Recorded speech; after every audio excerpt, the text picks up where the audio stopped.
Is your Uber driver an employee? Should he be? Hi everyone, I'm Jeff, and this is Plain English Lesson 377 on Thursday, July 1st, 2021. JR is the producer, and he's uploaded the full lesson to plainenglish.com/377. Coming up today, the gig economy has been good to consumers. We can get a ride, clean our homes, order food, and walk our dogs, all with the tap of an app. But the people behind these services are called gig workers, and they're almost all independent contractors. Many of these workers enjoy the flexibility contract jobs offer, but some think they should be classified as company employees. We'll talk about why that's important in today's lesson. We have an English expression, as always, in the second half of the lesson. Today's expression is middle ground, and JR has a song of the week. So let's get going.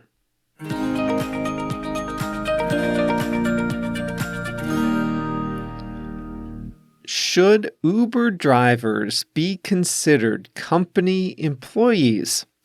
The answer to that question could affect the way we catch our rides, order food delivery, have our homes cleaned, fix our leaky pipes, and walk our dogs. Some major court cases, laws, and regulations could change the business model underpinning what is commonly referred to as the gig economy. To understand the issue better, consider that most developed countries classify workers as either independent contractors or employees.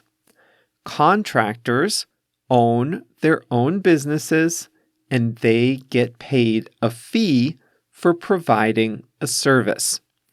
The benefit of being a contractor is that contractors have much more flexibility to do their work.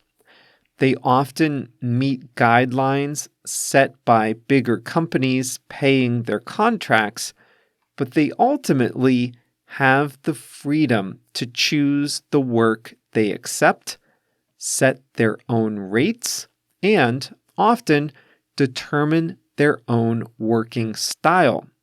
The contract can be for a couple of hours or a couple of years. An employee, however, has an ongoing, regular arrangement with just one company. An employee has a set of expectations, reports to a workplace, follows a specific set of rules, has regular hours, and an ongoing relationship. There is no planned end date for an employee. There are several reasons why this distinction is important. Most countries offer some special protections for employees. For example, depending on the country, employees can be entitled to benefits like a minimum hourly wage, pension contributions, paid vacation, parental leave, health insurance, severance, or other benefits. Employees are also entitled to certain legal protections. For example, in many countries, if an employee is laid off, the employee is eligible for unemployment payments while they look for a new job. On the flip side, Contractors get no such benefits. The contract specifies the expected work and expected pay. There's no minimum wage. Also, a company can choose not to renew a contract. And in that case, the contractor has no rights to unemployment payments. Plus, you can forget about benefits like health insurance and pension contributions.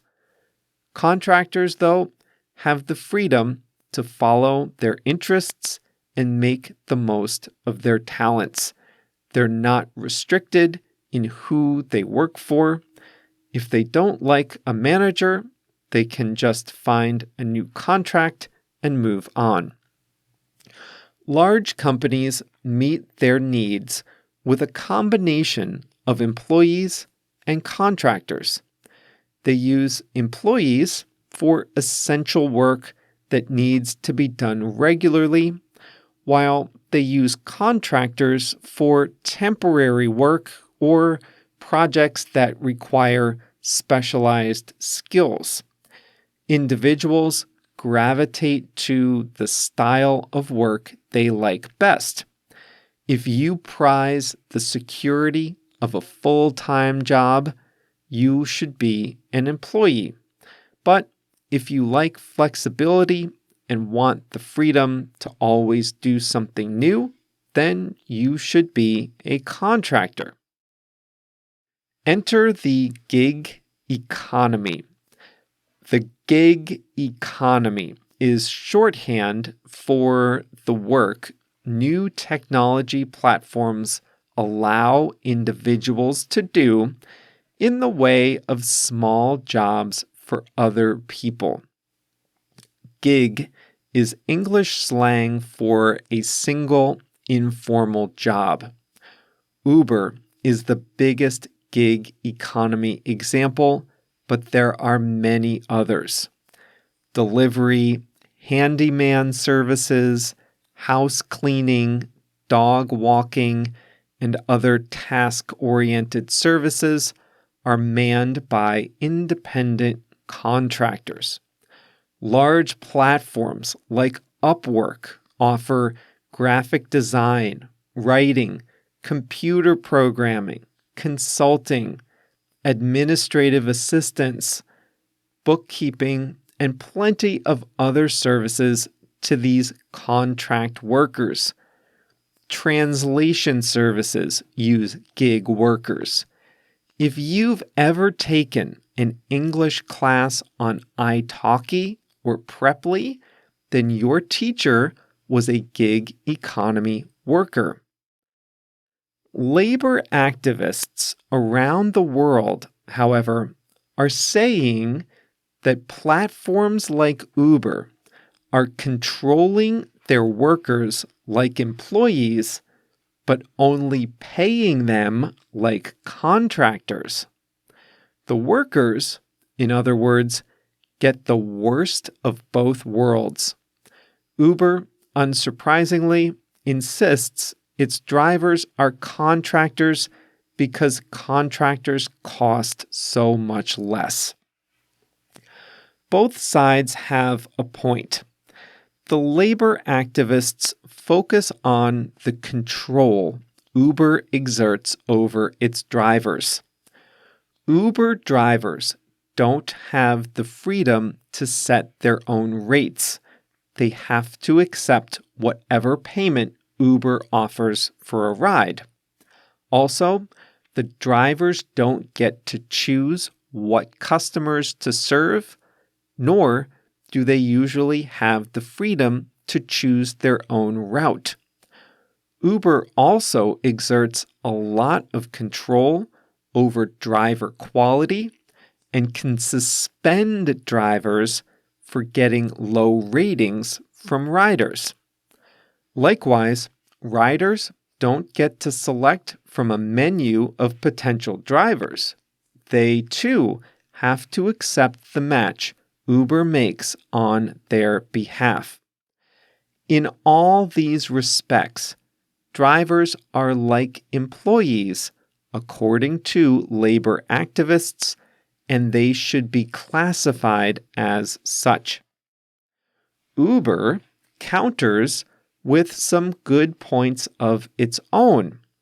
For example, nobody tells the drivers when to work.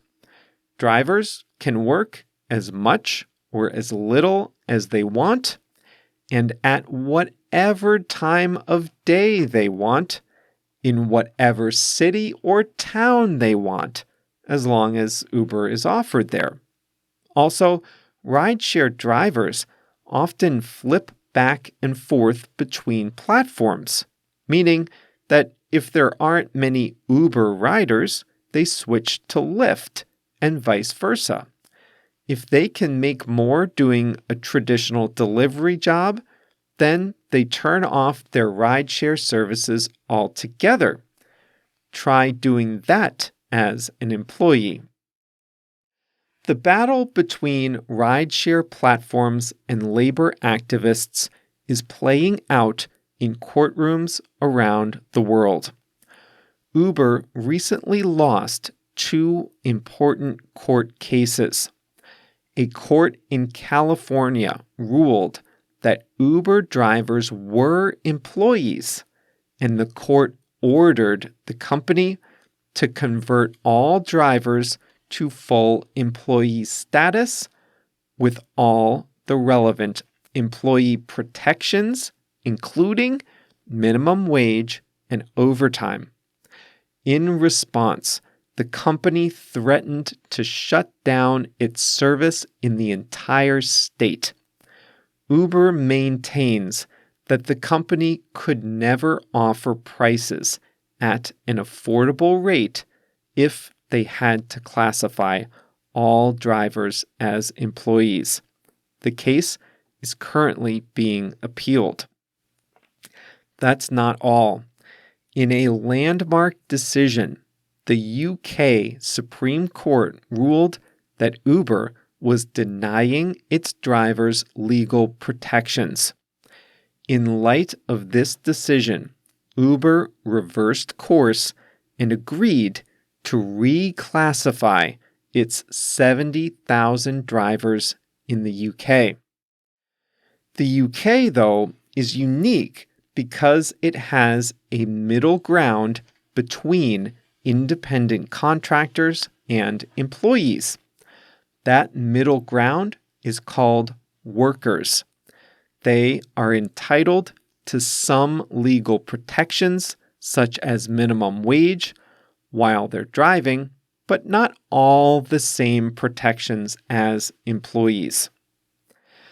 An analysis by The Guardian newspaper found that about 40 court cases concerning gig worker protections are pending around the world and in 20 countries, including Australia, Chile, Brazil, South Korea, Canada, and Europe.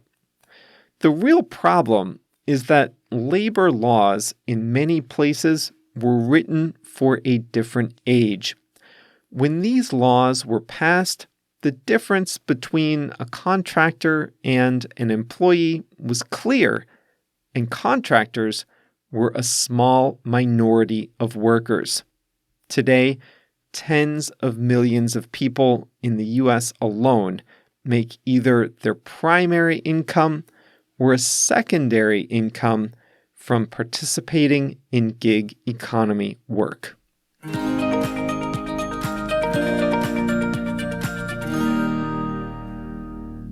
This is a tough issue. If I had to choose sides, I think I would side with the platform because I view the workers as contractors. But at the same time, it's hard to make a living as an Uber driver. I think I'd feel better using apps like Uber if I knew that the workers had a little bit of the safety net that I take for granted at my job. It's a hard issue. I will say that plain English could not exist in its current form without gig workers. We have a whole team of translators and editors and helpers from gig economy sites like Upwork helping us out. It has been extremely valuable for us because we need the specialized skills and the flexibility of contract work.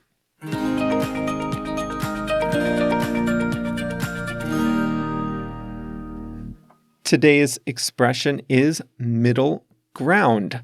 Although we use the word ground, middle ground is often not a physical place. Instead, it's the space between two opposites. In today's lesson, we talked about the difference between independent contractors and employees. These two classifications are very different in the eyes of the law, and most countries classify workers as one or the other. But in the UK, they have something called workers, which is a middle ground between contractors and employees. In the UK, workers get some, but not all, of the benefits of employees, while keeping some, but not all, of the flexibility of contractors. The UK has a middle ground. The US does not. You're either one or the other. In this sense, then, the middle ground is in between two opposites. When I was looking for a car, I wanted something small. I live in a city, I don't have a family, and I just prefer a small car.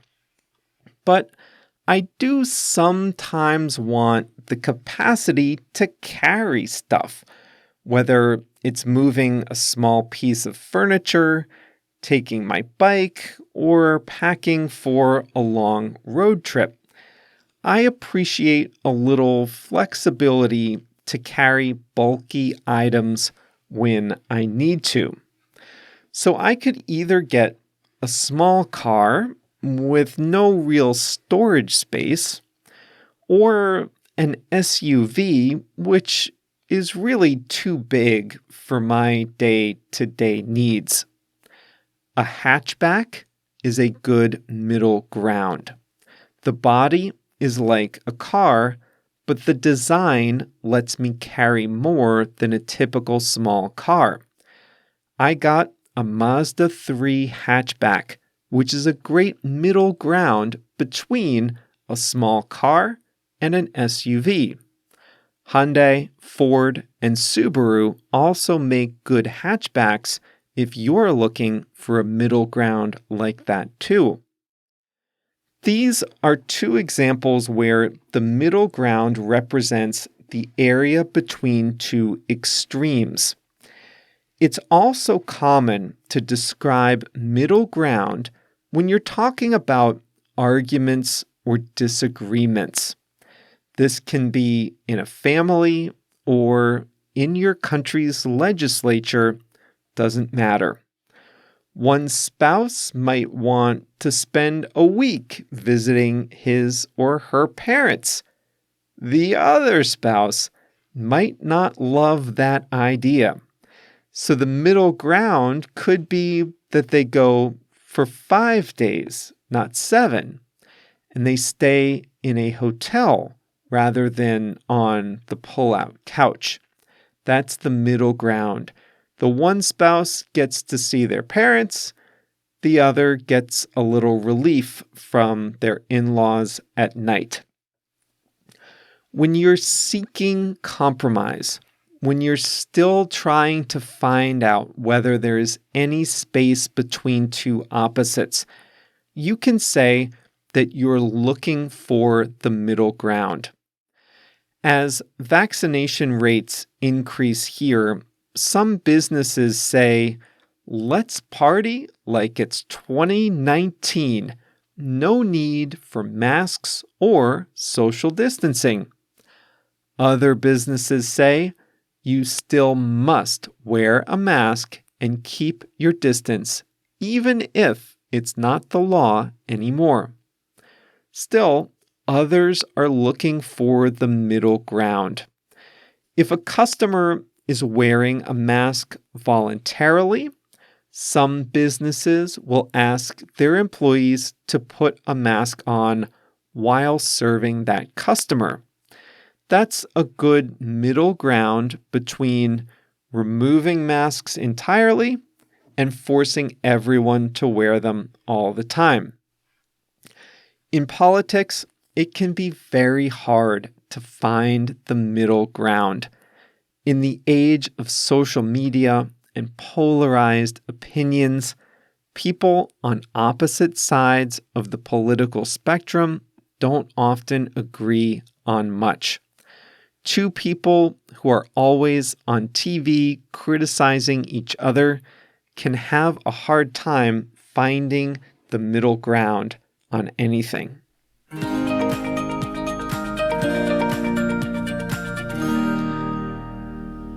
The moment you've been waiting all week for, JR's Song of the Week. It's called Dreamers of the Shore by the Vulcan Peaks with Cody Francis.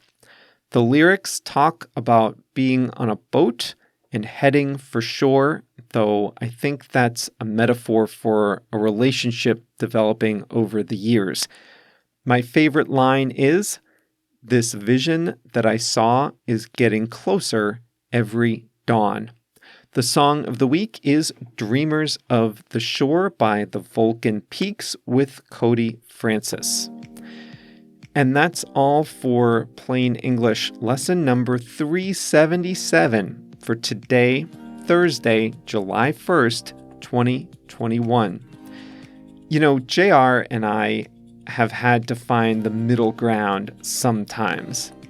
I suspect the middle ground is closer to him, but he probably thinks the middle ground is closer to me. Here's an example. Every week, we post a discussion question for Plain English Plus members, and this is a great way for the members to practice writing about English topics in a low-pressure way. Anyway, JR is in charge of the question of the week. He picks the topic, writes the question, and moderates the discussion in the forums. I would like for JR to write 4 or 5 questions at once and schedule them for the next month or so. JR wants to write a question about whatever he's in the mood for on a Sunday when the new questions come out. So we found a middle ground. JR writes 2 questions at a time, and he writes them usually on a Saturday, so we have them at least one day in advance. And that's a perfect middle ground. That way, our members get the best topics from JR's imagination, and I don't feel like we're always doing things at the last minute. There's something for everyone.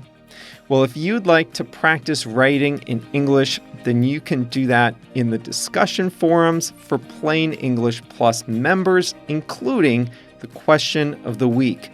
We've talked about our favorite holidays, what we listen to on the radio, how we celebrate our birthdays, and how we used to celebrate them, all that and more. New topics every week. You can always jump in if you're a Plus member. If you're not and you'd like to join and practice your writing, then come join us at plainenglish.com/plus, Plus.